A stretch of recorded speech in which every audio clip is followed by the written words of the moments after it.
So one of the main problems we have in multiple sclerosis nowadays is the neurodegenerative process.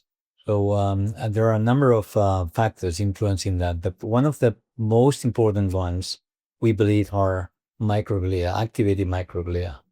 To act on those activated microglia cells, you need to cross the blood-brain barrier with the small molecules, and this is what the BTK inhibitors do. So we tried one of the BTK inhibitors, evobrutinib. We ran a double-blind control with teriflunomide, which is another drug-modifying agent for multiple sclerosis in a relapsing MS population.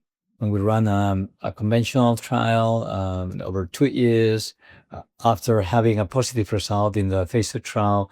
And unexpectedly, in fact, the results were completely negative. So no differences at all between the BTK inhibitor and the teriflunomide for any of the primary or secondary endpoints, annualized relapse rate or confirmed disability progression, MRI parameters. In fact, we observed more active lesions in the MRI in the arm treated with the BTK inhibitor evobrutinib.